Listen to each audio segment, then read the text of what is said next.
Hey guys, Stephen Tony here, and I am back with a new video. And I'm really excited about this one because I am going to be talking about the man who introduced me to foreign language cinema.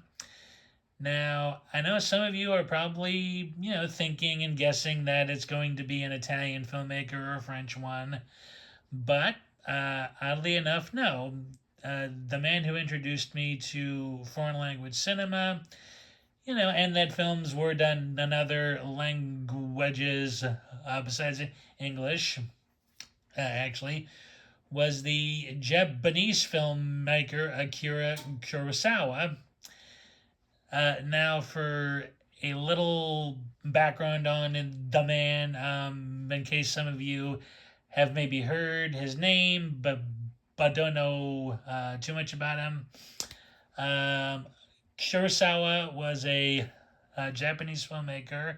As I said, he was very heavily influenced by American directors, particularly John Ford, and he ended up breaking a huge cultural barrier when Rashomon, his one film, Rashomon, did very well at a couple of U.S. Festivals and special screenings. He was the first, filmmaker in Japan to be popular in the U.S. and in Europe, and really showed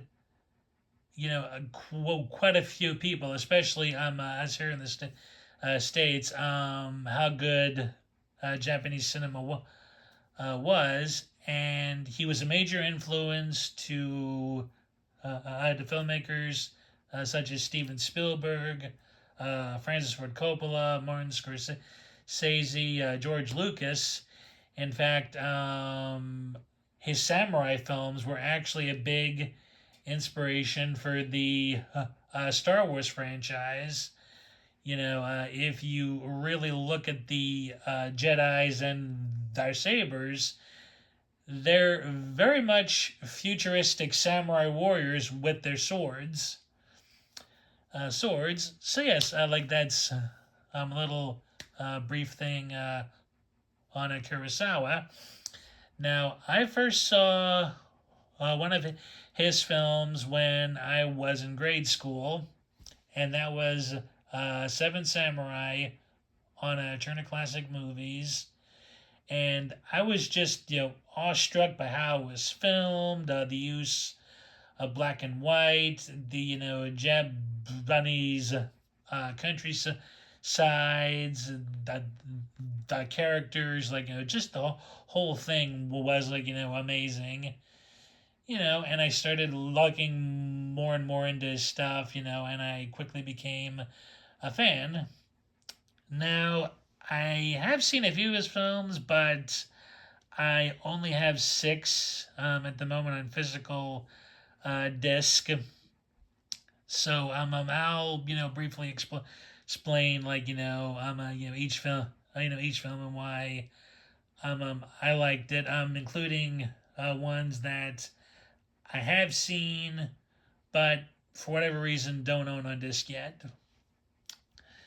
So now I should start that I haven't seen any of Kurosawa's films that were made between the late 30s and 1945.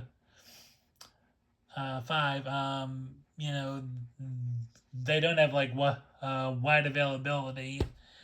And I really would like to see a couple of them, but I know various reasons, have prevented me from saying them. But anyway, I am digressing here. So the oldest film I have a Kurosawa's is Drunken Angel. this is a pretty unique film because it was his debut working with Toshiro Mifune, who I'm thinking is on the back cover here. Let me check. I know it's just a background of a post-war Tokyo. But yeah, like this was the first film he made with Toshiro. He plays a gangster suffering from tuberculosis, who is being treated by this doctor, played by Sakashi Shimura, and this is a pretty good depiction of post-war Tokyo and the no identities. The Japanese were having to form and get acquainted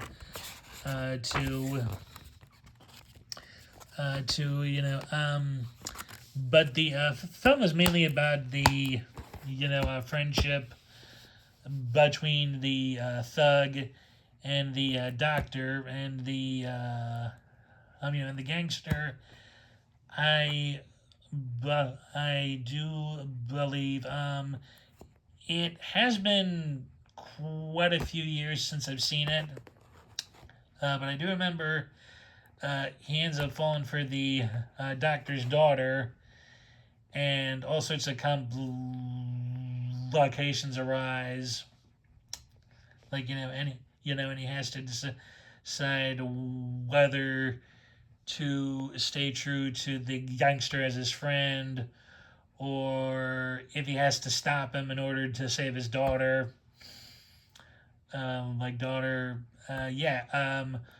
Both Mifune and Shimura give great performances. And again, just the cinematography, of the post-war city, city,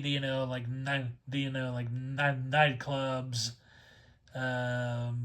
housing, how folks dressed, some of the cultural stuff.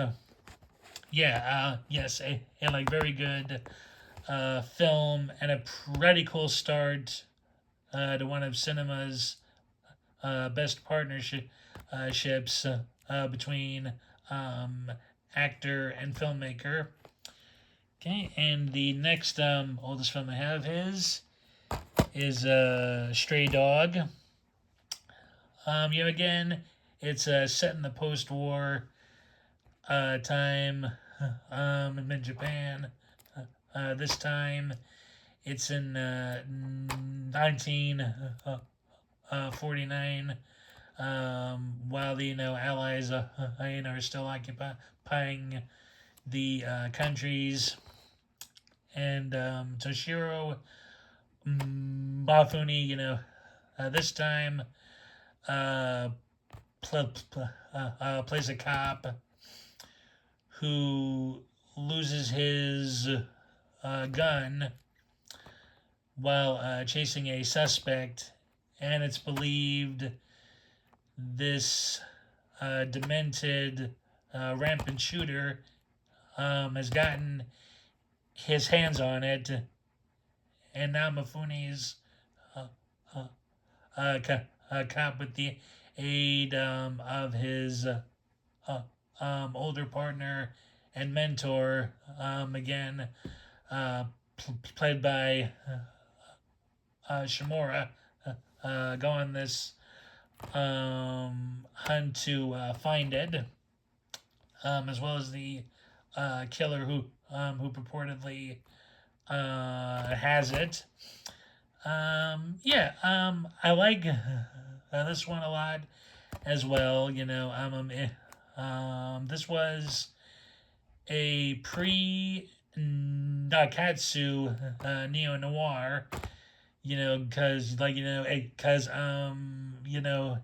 it takes place uh, during the post-war period, and it shows the country trying to got a hold of itself, trying to figure out where it needs to go from where it is now, and again, great cinematography of the cities, of how the average man lived in Japan at at the time,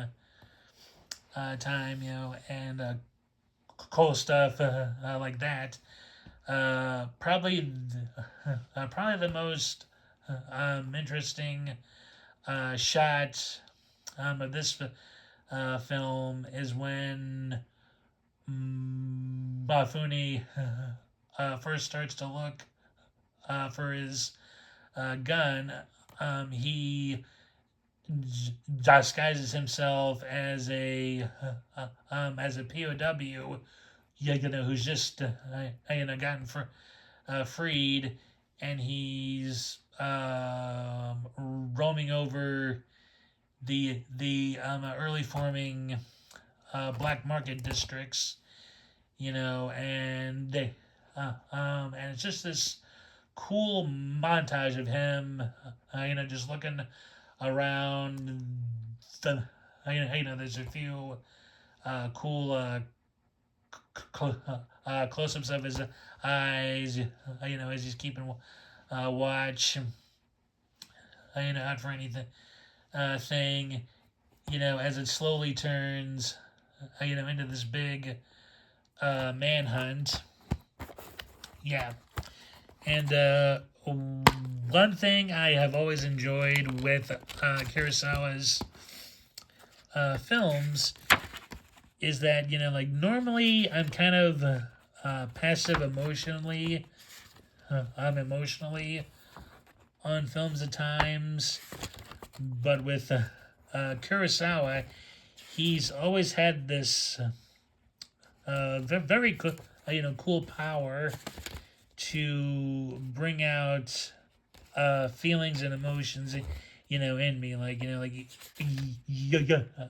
he really makes you, feel for his characters. You're really rooting for Bafuni's character. You want him, to find his gun. You feel for some of the people who've interacted with the killer. He just he has he has just in this very creative way of getting his audience to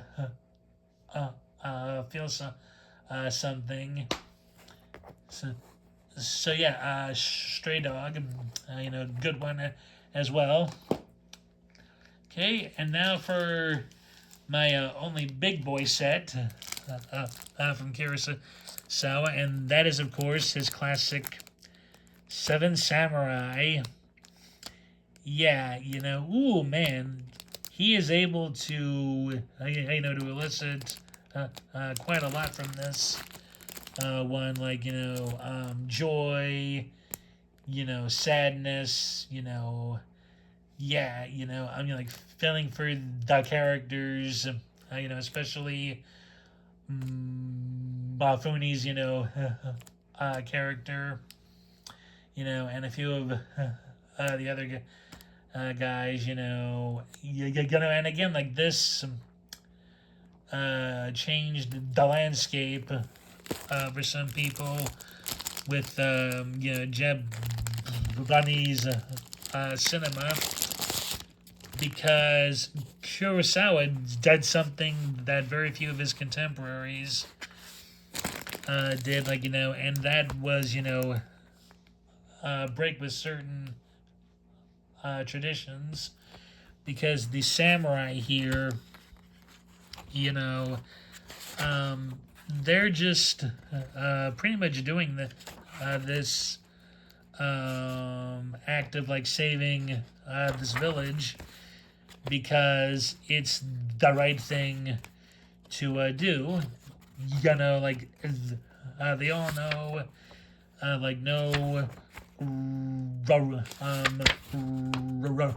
excuse me, that no payment is coming, no chance to gain honor, not, really anything memorable.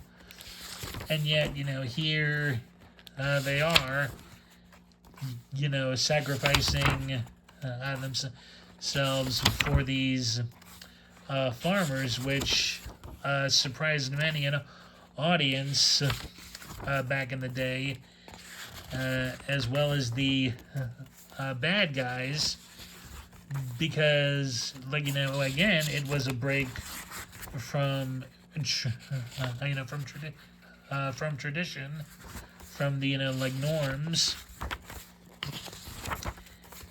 and I find that very fascinating, very compelling, and probably, some of Kurosawa's, like, finest stuff. Stuff like, yeah, and this was like a major, influence, on George Lucas, and Spielberg, and just a like slew of guys, and it is a very memorable film, a very wonderful film, and a must-have if you're a major buff as well. This is the Criterion DVD. I never did upgrade to the Blu-ray, and now I'm unsure if I if I want to get the BFI 4K or the Criterion 4K. And the BFI is also doing a Blu-ray of Stray Dog, which I don't plan to get as well. Yeah, whew. Choices, huh? Well, anyway, a highly recommended film. It is both entertaining and philosophical, and one of the master's best. Okay, now 2 films of his that I've seen but don't. Oh, no, I'm sorry. 3 of his films that I've seen but don't have Rashomon. His very unique take on the evidence presented at a at a murder trial. Yeah, I still need to pick up the Criterion Blu-ray of that. But yeah, that's a very fascinating film. The second I've seen but don't have is Throne of Blood, which is his take on Shakespeare's story Macbeth. I did have a DVD of it previously, but I think I sold it or it got like lost in storage. So that's a Blu-ray pickup. I need to get, yeah, like that is also a well done uh, samurai Shakespeare hybrid. And the third film of his that I've seen but don't have is the Hidden Fortress, which is the direct inspiration for George Lucas in Star Wars. Basically, this princess has to vanish for a little while, and she's protected by a general, and the princess turns out to be a real badass. Who's just as tough as the general. Like, yeah, I actually overhyped it for myself the first time I ever saw it, and I do feel I need to rewatch it, shit, like and give it a second watch. So like that at some point will be a future Blu-ray upgrade as well. And oh yeah,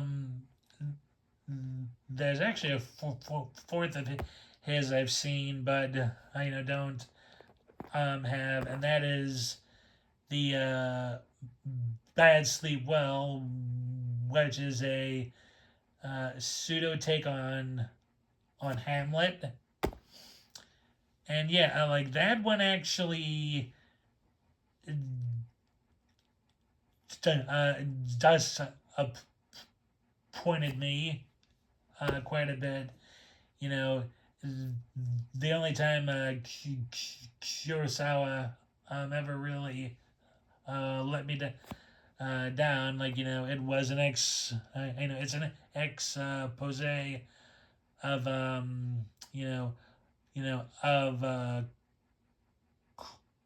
of corporations, corporate espionage, and all that stuff. So yeah, okay. And now on to my favorite Kurosawa of all time, and that is Yojimbo. Now, for anyone who doesn't know, Sergio Leone actually remade this scene for scene as A Fistful of Dollars, of which both Kurosawa and Toho Studios sued Leone and won. And they had to like pay royalties. But yeah, I just I love this movie. Again, it's my absolute favorite of Kurosawa's.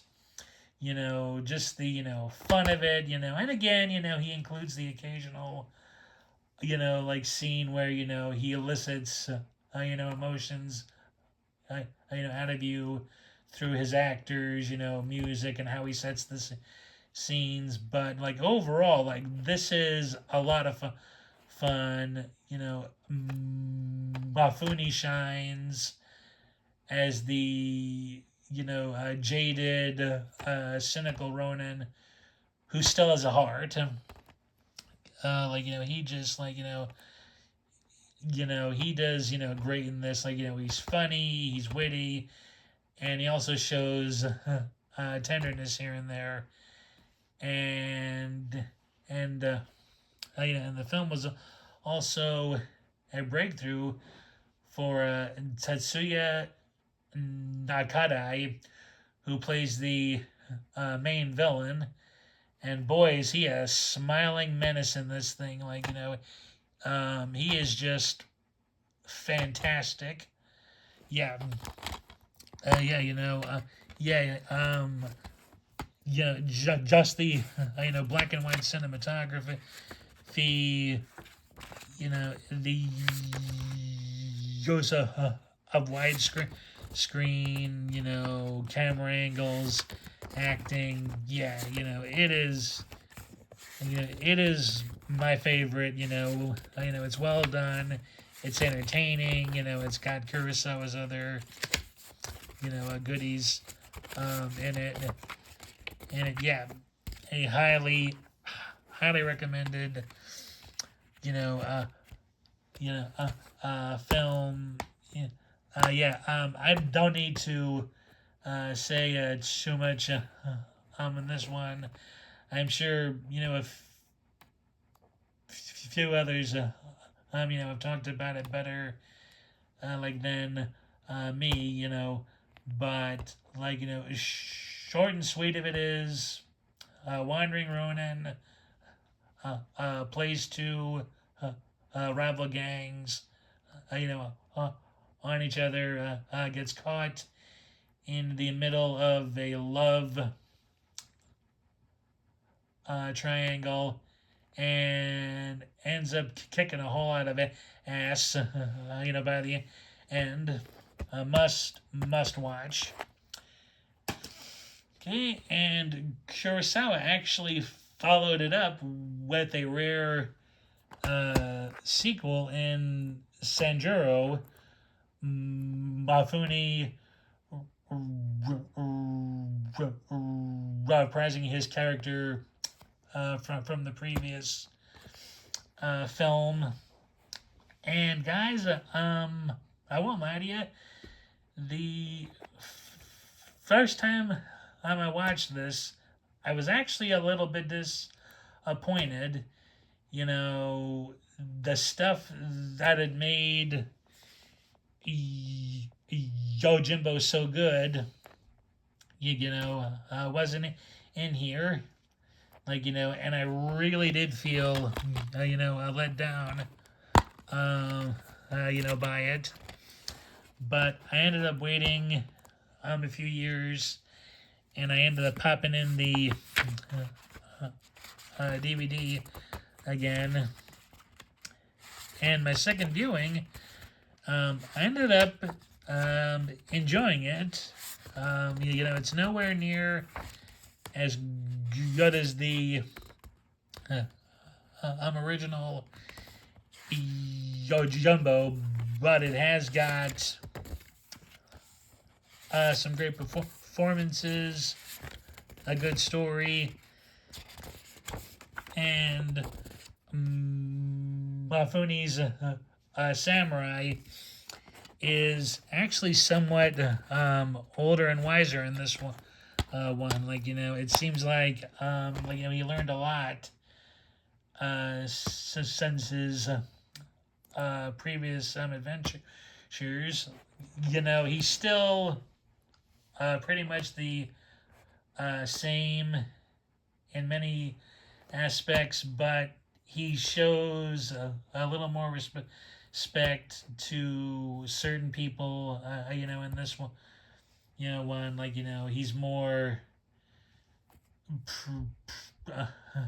protective towards the young men who are helping him, and his main adversary, again played by Akira, is more about mutual respect. Yeah. Thus time, a kidnapping has happened, and these seven. Oh no, I'm sorry. And this little group of guys, are trying to help out their lord, and his family, and they end up hiring Sanjuro to help him out, and and they all end up finding out that the that there's this huge that a huge conspiracy is happening, and yeah, it leads to very interesting stuff. And again, Criterion and BFI are doing 4Ks of these, and I'm actually stuck. On which to get. So yes, unlike those two ones. Now the final Kurosawa film I have in my collection is his return to the detective and crime genre, High and Low, which is actually based off of a U.S.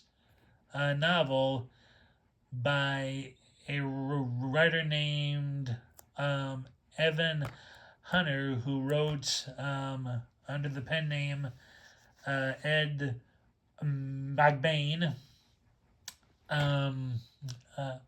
Basically, Mafuni plays a shoe factory and company owner who, the evening prior to a hostile takeover he plans in order to fix the wrongs being done in both his company and his factory, gets a phone call that his son has been kidnapped, and then it's figured out it's the chauffeur's son, who's been kidnapped, and now he has to decide whether to pay up the ransom money or or go through with the takeover. And of course, it also leads to the search for the killer. I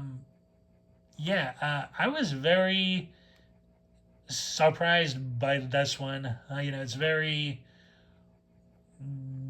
well paced. The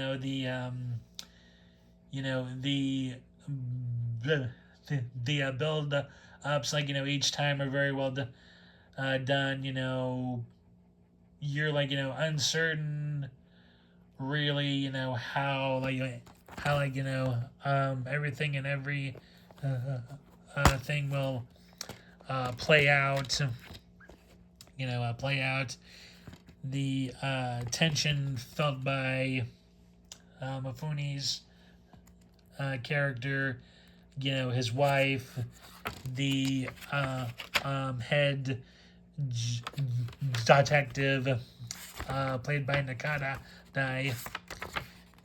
And then as the cops look for the bad guy, it takes all sorts of interesting turns, and very interestingly enough, Kurosawa actually made this film because he was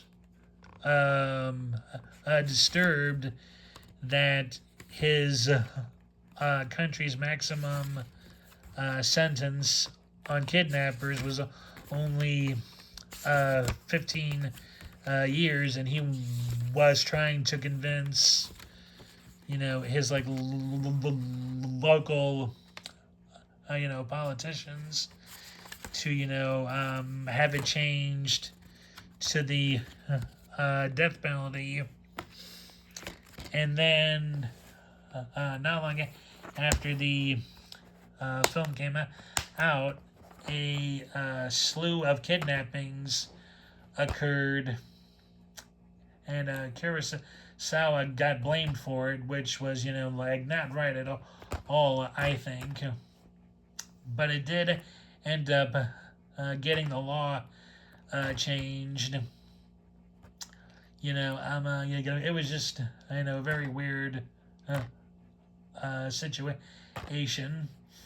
Now, Kurosawa actually did change quite a bit from the novel when, he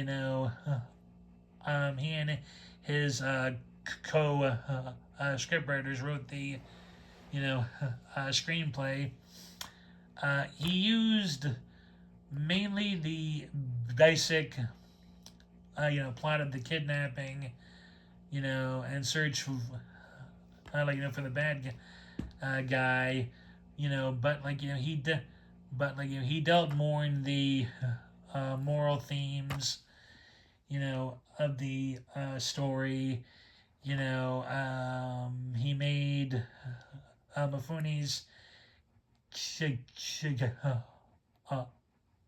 character of the businessman much more humane, much more humble, and much more sympathetic, because the book by McBain is actually very generic and mild novel spoilers. Has a climax of the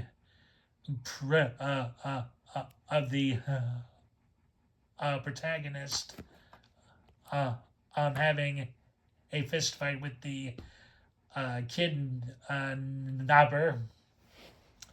Yeah, but Kurosawa just works his magic here quite well. The themes of friendship, loyalty. Yeah, yeah, it's a very good film, and sometimes a very tough film too, because we're shown the more seedier ends of Tokyo, and it's not pretty how the more how the poor live, and how the addicts are. It can be a little terrifying. In those scenes, but overall, it is a very good film and a must watch. Okay, and that is it for my Kurosawa collection that I have. I have seen some of Redbeard, but it didn't interest me much, and I am very much ashamed to say I haven't seen Kegamusha or Ron yet, and I should, because those are seen as classics.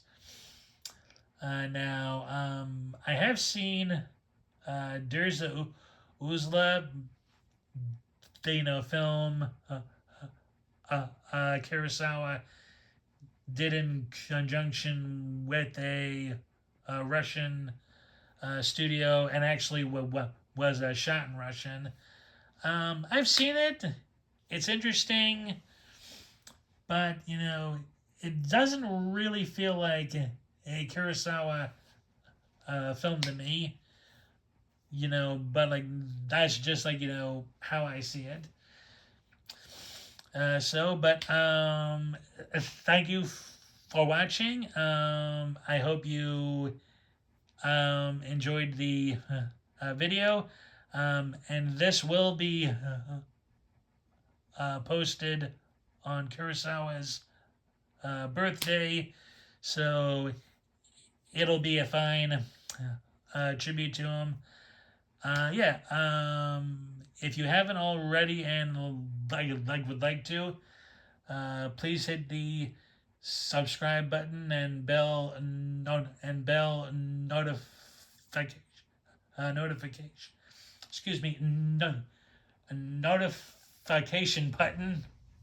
If you want to see more content like this, please give this a thumbs up, and please leave any comments. Like what Kurosawa films you've seen,